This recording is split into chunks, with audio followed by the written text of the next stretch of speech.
Estamos substituindo. Quando eu estou, sei lá, vou fazer uma cirurgia de implante, uma região ali numa mandíbula, digamos, que perdeu o osso, tipo, pela idade mesmo ali, aquele dente foi perdido, o osso ele vai reabsorvendo. Então, para que eu possa, digamos, ter osso para receber um implante, eu posso colocar um enxerto ali. Então, eu estou aumentando aquele osso, estava pequenininho, agora vai ficar maior. Que tratar seria qualquer medicação que a gente, né, enfim, odontológica que a gente possa inserir ali, digamos, dentro de um dente, na boca, enfim. Então, diante desses exemplos, fica até fácil responder essa pergunta. Olha aqui. Os materiais dentários restauradores podem ser considerados exemplo de biomateriais com base naquele conceito ali? Sim. Por que, Tereza? Por que tu deu, gente? Ai, porque tá aí ou pra tratar, né? Ou pra tratar, não, né? Substitui a dentina. Também. Trata também e substitui também, né? E substitui? Não, olha aqui, ó. Substitui? Não. O osso substitui, né? Não, Substitui o osso, Você sim. tem que desgastar pra poder fazer. Pra Então aqui, ó. substituir e colocar no lugar. Sei lá, aqui tinha dentina, por cima tinha esmalte. Eu ponho minha resina, Fica artificial. fica artificial. É uma coisa, é um substituto artificial, claro. Mas substitui. Mas substitui. Sim. Então a E resposta é trata sim. também. Aumenta? Aumenta? Não aumenta não. Não tinha.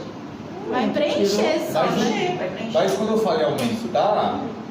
Você quis dizer aumentar mesmo. Aquela Aumenta. estrutura lá. Não, ali, mas aumenta de volume, né? Quando a gente fala em aumentar, é como se assim, se fosse, vamos pensar assim, Eu como se pensei numa fosse lente de contato. algo que induz a formação daquilo ali, tipo, tinha pouco daquilo, botei esse material induziu a formação daquilo que tinha pouquinho.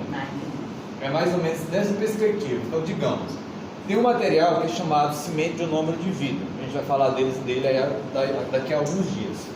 Então, uma das funções desse material é, digamos que a indução de dentina, uma dentina nova, ou uma neoformação dentinária.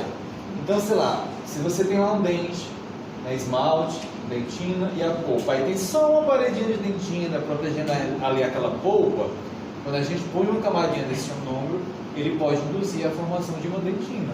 Então, assim, ele está meio que aumentando aquela dentina que era pouquinha, ao longo do tempo ela vai, né, meio que aumentando. E tratar, né, seria aí qualquer, enfim, material que tivesse alguma função aí terapêutica. Então, por isso que sim, né, que de uma forma geral, a gente pode estar se referindo aos materiais restauradores como biomateriais, né, claro.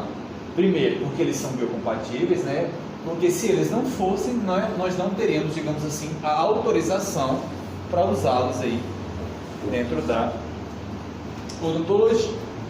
Francisco, no caso da amálgama, ela é compatível?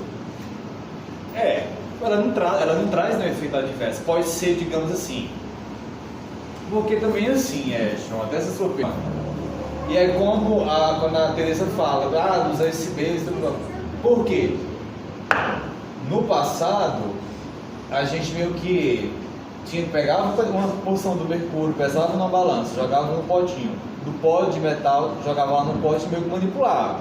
Então a gente podia ter esse contato, cair, sujar a mão, né? Naquele tempo não tinha história da biossegurança, inalar, enfim, eu estou com feridinha, aí caiu ali, vai deixando. Então assim, tinha esse contato mais direto, aí foi evoluindo a coisa. E aí, até nós chegamos no estágio de hoje, que são as cápsulas. Então o dentista, ele não vê nem o mercúrio. Não sei se alguém já viu, se quebrou um termômetro, é bonitinho, né? Você vê o líquido, tipo, ele cai aqui, ele fica um monte de bolinha, bem pequenininha. Então assim, hoje é tudo na cápsula. Então assim, o contato do dentista, do ASB é mínimo. Então assim, quanto a essa questão, aí tem a questão ambiental, do descarte, né, desse mercúrio aí, sei lá, nas redes de esgoto, esses trem assim. Então também não pode. Mas de dano à saúde pelo mercúrio, não, porque a quantidade é muito pouca. E aí, como a Graça falou, então assim, tem essa história de tem fraturas aí desses dentes. Então assim, tem dentista que é muito da corrente de todo mundo que tiver, vai e tira, que é melhor do que você ter um prejuízo mais na frente. Já tem gente que acredita que se ela não tiver causando nenhum problema, nenhum incômodo, claro, esteticamente, né, gente, com o tempo ela fica mais desgastadinha, coitada, mas é mais a estética, né, digamos assim, mas então não se preocupa não. E quando a gente tira, ela fica assim, né, mesmo, o dente fica com esse aspecto, porque como a gente falou, né, eu já falei na aula passada, né, tem a história da corrosão, né, a liberação aqui de íons, de óxidos, e eles vão penetrando aqui nos tubos, então por isso vai ficando meio que amarelado. Então quando você tira, fica isso mesmo. Por quê? Digamos que o ferrugem penetrou, mas aí você restaura, né, e fica mais ou menos assim. Então vamos lá. Então assim, não é, ninguém morre pelo... Isso é um fake news, Tereza, que você está trazendo para... Então vamos lá. Deixa eu ver aqui. Então quando a gente, né, faz lá, né, tem esse dente aqui, esses três dentes, esses dois pré-molares e esse molar. Então os três, né, apresentavam aí essas restaurações mais antigas, necessitando aí de uma troca, e aí removeu-se, né, primeiro essa restauração desse segundo pré, e aí precisaria, né, claro, a substituição seria aí por uma restauração em resina. Daí você vê que é uma cavidade, né, está bem profunda, né, enfim, então aí agora a gente vai e faz essa restauração. Então a gente coloca aqui o outro material. Oi. O restaurador ele fica aí coladinho, né, estável, né, nesse dente aí que recebeu essa restauração. A gente precisa considerar algumas coisas. O que vai fazer com que esse material fique aqui? O que, beleza? O que vai então, né, garantir que esse material ele possa vir ter essa estabilidade? Então, claro que os fatores estruturais, ou seja, então, ver a quantidade de dente que estava disponível, né, porque a gente pensa mais ou menos assim: quanto mais extensa for essa instalação, maior a chance de dela vir a apresentar algum defeito, né? Então, quando eu falo defeito estrutural, dela quebrar um pedacinho, dela se soltar, enfim. E também a questão de estabilidade biológica. Então, quando eu falo, né, que essa cavidade era profunda, ou seja, a polpa está aqui embaixo, né, então está meio que próximo à polpa, quando eu colocar esse meu material aqui, ele não pode vir causar nenhuma agressão aqui para minha polpa, porque senão essa instalação ela teria que ser aí removida, né? Que isso? E aí, quando eu perguntei, né, o que faz com que esse material fique aderido aqui ao dente, então aqui nem uma linhazinha, restauração, dente. Aí falou, né, a questão de qualidade da união, ou seja, do meu sistema adesivo, né, como a gente já falou aqui, tem um protocolo, né, tem todo um passo a passo, então a gente tem que fazer cada uma das etapas, né, bonitinhas. E além disso, a história, claro, da biocompatibilidade. Então esse meu material ele não pode causar nenhum dano aqui, sobretudo no meu complexo dentino pulpar, que é o próximo assunto que a gente vai estar falando aí algumas vezes nas nossas próximas aulas. E aí eu volto então para aquele conceito lá, quando eu perguntei o que era biocompatibilidade. Aí olha o que fala aqui, ó, que seria a capacidade que o material ele vai ter, né, de desencadear uma resposta biológica apropriada quando ele, tipo assim, ele é aplicado no organismo para uma determinada função. Então aqui nesse esqueminha mostra mais ou menos isso, né? Então esse aí é um biomaterial, inserir ele no tecido. Então digamos que ele tinha a função de liberar alguma substância que ia tratar, sei lá, uma infecção. E aí ele, né, ou seja, ele desencadeia, ele aqui, essas bolinhas, seria esse biomaterial desencadeando essa função aí que se esperava dele. Por isso que a gente coloca aqui. Então assim, a gente não coloca um material no organismo vivo sem nenhuma função. Ou ele vai tratar, ele vai aumentar, ou ele vai substituir ali alguma coisa que foi perdida ou danificada. E aí, a gente precisa pensar o quê? Que, né, o dente, né, é um órgão, ele tem vida naquele dente, até porque a polpa ainda está sendo preservada.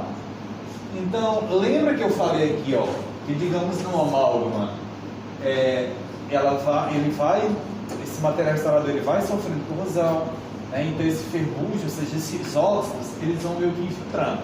Por isso que fica, né, meio que escurecido. Então aqui tem a mesma coisa. Então, nesse dente vão existir tubos dentinários, ali embaixo continua tendo a polpa que está preservada. Então, interações entre o meu dente e o meu material restaurador, elas acontecem, né? Substâncias podem estar sendo liberadas, né? E aí, esse meu material, mais uma vez, ele não pode causar nenhum, digamos assim, efeito adverso de uma forma geral. Deve ter que ter mais uma vez, essa estabilidade, né? E aí, uma coisa que eu até falei, uma coisa ela pode ser, sei lá, biocompatível de uma forma geral, mas pode ser que para determinada pessoa ela venha a ser alérgica a, sei lá, todo mundo aqui recebeu o mesmo material restaurador, isso a Teresa teve uma inflamação. Então porque ali pode ser que alguma substância, algum componente, a Teresa apresente aí, digamos que como se fosse uma alergia, ou enfim, o organismo dela não reconhece aquilo como bacana e ele tenta ali, né, desencadear uma resposta inflamatória. E aí, existem diferentes testes, né, que a gente pode estar fazendo uso aí para descobrir se você, né, tem uma alergia a alguma coisa, digamos assim. Então aqui no caso é só ilustrando mesmo, que aqui é como se fosse uma pessoa fazendo um teste para ver se ela tem alergia aos metais de um bracket ortodôntico, né? Porque de repente pode ser que alguém não possa receber esse bracket, não sei nem de que é um bracket de um aparelho ortodôntico, de que metal de fato é aquele, mas tem uns que também não são de metais, né? E aí então, né, como se limpa lá as costas da pessoa, pega diferente tipo de bracket e vai colando ali na pele, espera lá um tempo, mais ou menos isso, e aí depois vai acompanhar para ver, né, se tem ali alguma coisa. Então, digamos, aqui não teve nenhuma reação, né? Ou não tinha nada, ou, né, aqui no fundo de repente também não colocaram o bracket, ou era o mais biocompatível mesmo. E aqui a gente vê diferentes, enquanto a gente podia pensar alérgico para essa pessoa. E aí, vários quesitos, né, ou vários critérios podem influenciar na biocompatibilidade de um determinado material, né? Então, claro, né, a sua natureza química e física, né, então a sua composição, basicamente, onde que aquele material ele vai ser inserido, né? Então, vai depender tanto do tipo de material, aliás, tanto do tipo de tecido como da localização. Então, se é no dente, mas é uma parte do dente fica exposta na cavidade, uma parte do dente fica fechadinha mais internamente, fica em contato com a mucosa ou não fica, é dentro do osso ou é dentro do dente. Então, tudo isso vai influenciar a duração da exposição. Então, tem coisas que você põe só por um período. Se é um material restaurador, você espera que ele fique o quê? Anos e anos, sei lá, 10, 15, então uma exposição que vai durar bastante tempo. As características da superfície também podem influenciar, né? Então, se é uma superfície mais lisa, se é uma superfície mais rugosa, pode influenciar. E também a capacidade que aquele material pode vir a ter de liberar um pouco dos seus componentes. Então, digamos, a boca lá, um ambiente úmido e tudo mais. Então, pode ser que o material ali, com a umidade, ele vai meio se dissolvendo e liberando os componentes. Então, se a pessoa, né, o paciente for alérgico a algum daqueles componentes que estarão sendo liberados, ela pode vir apresentar algum efeito adverso. E aqui, de uma forma só aqui para ilustrativa, para ilustrar, esses efeitos adversos eles podem se manifestar de diferentes maneiras, né? Através de respostas inflamatórias, tóxicas, alérgicas e mutagênicas. Então, quando a gente pensa numa resposta inflamatória, então, digamos, tinha lá um dentão aqui com a cavidade aberta, e aí, né, colocou um determinado material e o organismo daquela pessoa, né, identificou aquele material como um agente agressor, né? Então o que ele faz? Automaticamente ele induz ali uma resposta inflamatória. Então vamos dizer que o dente ficou inchado, ficou doendo, ficou meio que o paciente sentiu que aquele fosse tipo explodir, né? Aquela meio que pulsando.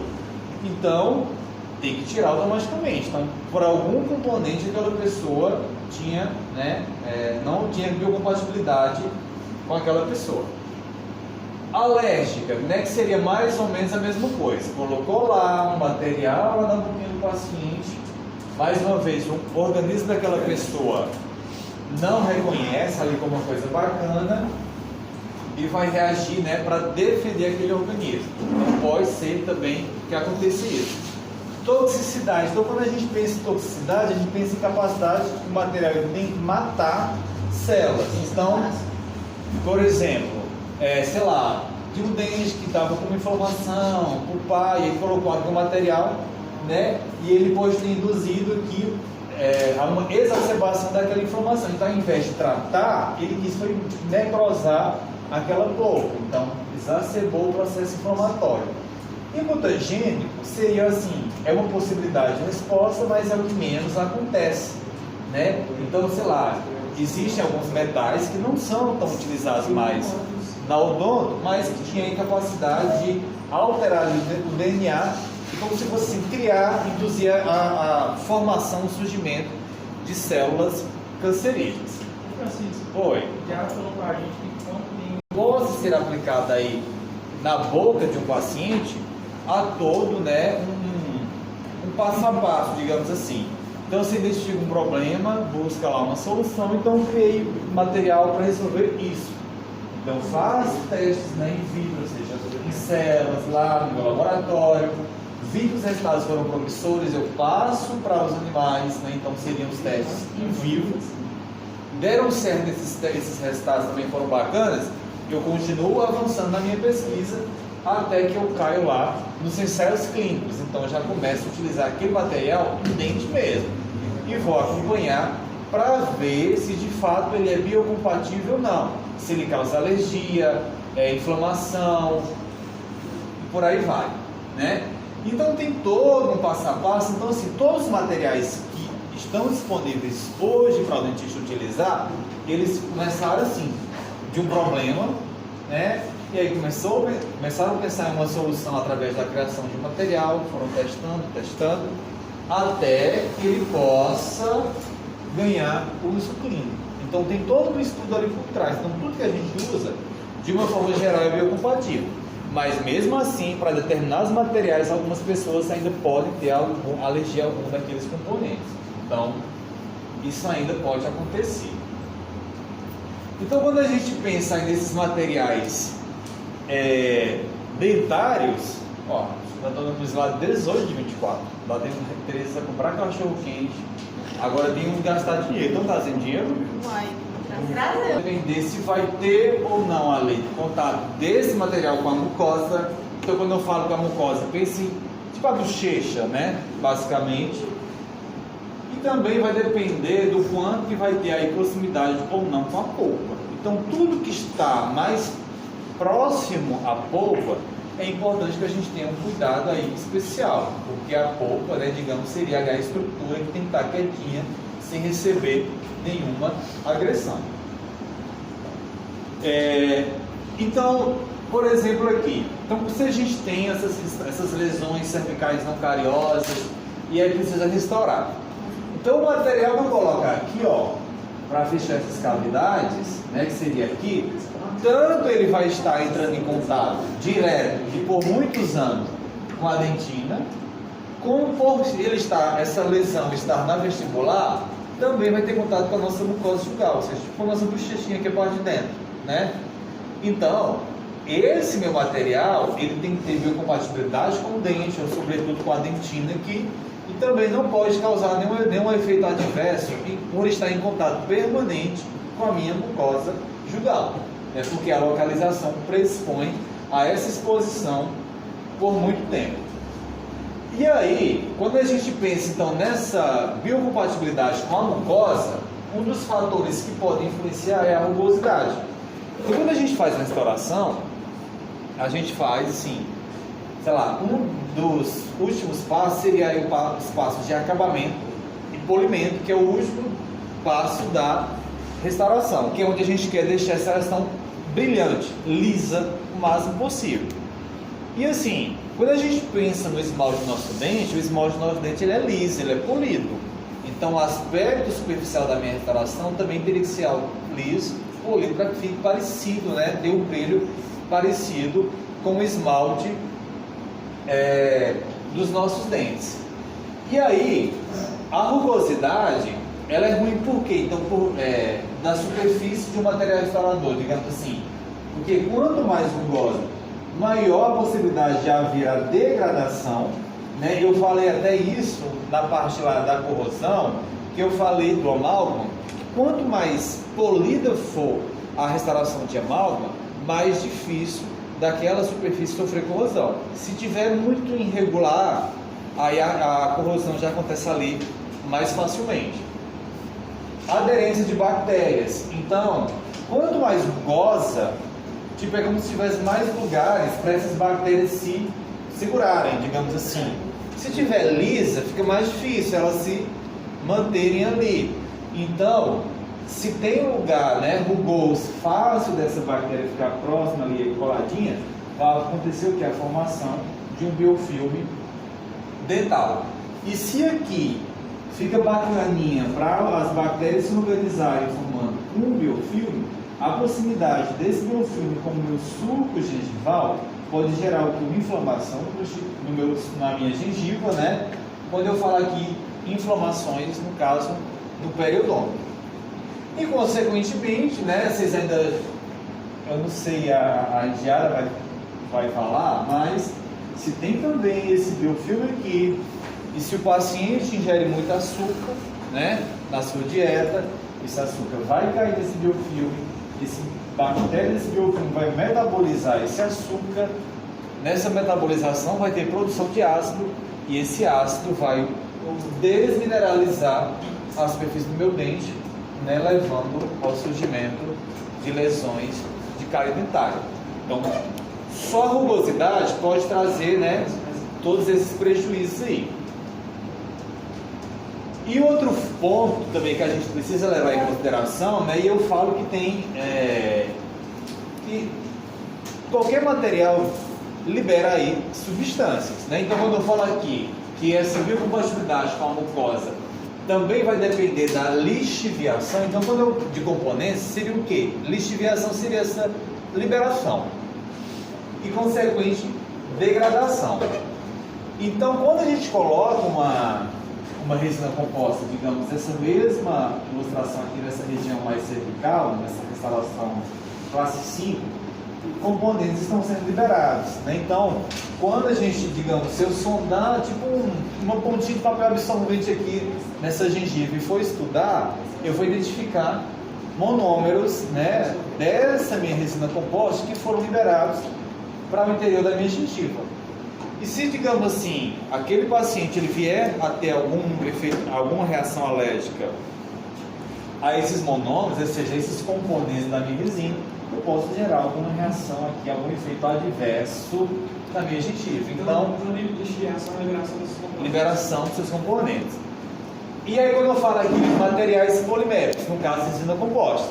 Então, a resina composta libera, né? Então, assim, ela, sobretudo no início, né, ela libera bastante dos seus componentes. E aí, essa liberação, ela também pode estar atrelada a uma degradação. Então, digamos, se medir o número de vidro, ele tem uma certa solubilidade. Então, quando você faz uma restauração com o número de vidro, você precisa colocar uma vaselina, meio que pincelar até com uma base de unha, colocar verniz, colocar uma camadinha de adesivo para tentar fazer com que ainda continue acontecendo a reação química, né? Na hora que o paciente sai, porque ali o paciente fechou a boca, a umidade já caiu na hora. Só que as reações ali ainda estão acontecendo. Então a gente tenta dar uma protegida, porque senão ele vai se dissolvendo. E quando ele vai se dissolvendo, ele vai o quê? Se degradando, ou seja, meio que se desfazendo. E aí, se ele vai se desfazendo, ele vai meio que liberando seus componentes. Erosão. Pode ser a Tereza quando ela acorde. Que hora você acorda, Tereza? Sim. Nossa, por quê? E você chega em casa que horas? Daqui? Daqui? Meia-noite. Nossa. Já soube. Chega Você nem cedo. conhecia o Tato Não, tá tudo Frau, bem. Tudo bem. essa... Caí no inferno. Até não. Então, erosão. Então vamos pensar que a Tereza, né? pessoa muito comum, erosão da superfície do dente. Então, como fosse um ácido. Então, quando eu aplico um ácido aqui, ele meio que corrói, né? E tira aqui a sujeirinha. Então, se alguma substância erosiva, né, com potencial erosivo, fica também ingerindo, ela vai desgastando. Do jeito que ela desgasta a superfície dos nossos dentes, ela também pode desgastar a superfície do material restaurador. Então, substâncias serão liberadas. E a abrasão, né, digamos, Tereza, depois desse shot de limão, com cachaça não, né, de manhã não. Lá, ó, com muita força, escovando os dentes. Então, ela vai ocasionar uma abrasão. Então, componentes também dessa restauração, ela pode vir a estar liberando. E essa liberação desses componentes, caso determinado paciente venha ter algum efeito, né, alguma reação alérgica, pode gerar ali uma inflamação por desgaste, por contato, aliás. Mesma coisa aqui, ó. A história lá de uma restauração em amálgama, né, como eu falei, vai sofrendo corrosão e ela vai ficando meio o quê? Enferrujada, né? E aí, nessa corrosão, consequentemente, mercúrio também vai estar sendo liberado, já que ela está o quê? Se degradando essa restauração. Né? E aqui seria uma reação alérgica, né, que fala reação linquenóide, em decorrência, né, de como fosse da não compatibilidade dessa pessoa com esses componentes que estão sendo liberados. E aí, por fim, vem a questão da biocompatibilidade com a dentina e a polpa, né? E é um termo que a gente vai falar de um mês aí à frente, que seria complexo dentínico pulpar. Então, quando eu falo em complexo dentínico pulpar, seria a estrutura do dente, que envolve dentina, envolve polpa. Decorou essa informação? A primeira coisa na aula de complexo dentínico pulpar, eu vou perguntar assim: quando você vê esse termo, Tereza, o que você imagina? Aí você já sabe. Então, né, digamos aqui, ó, uma cavidade bem profunda. Aqui houve o que, ó? O que seria isso aqui? A polpa. Exposição pulpar. Então, assim, o paciente chegou lá com uma cavidade bem profunda e aí tinha essa possibilidade que na hora da remoção desse tecido cariado, que ali houvesse a exposição. Então, você explica para o paciente, ó, está bem profunda, pode ser que haja necessidade de um tratamento endodôntico, mas eu vou tentar remover esse tecido e não expor sucor, mas existe a possibilidade. Posso abrir? Aí o paciente diz, não, pode abrir, é preciso, está doendo e tal. Aí na hora que você abre, lá o pontinho vermelho de sangue, né? E aí você viu que é a polpa. E aí você, a princípio, tenta meio que reverter essa, digamos, essa exposição. Então a gente pega lá um determinado materialzinho, ó, e fecha lá aquele buraquinho. Então esse material, ele entrou em contato direto com essa polpa que foi exposta.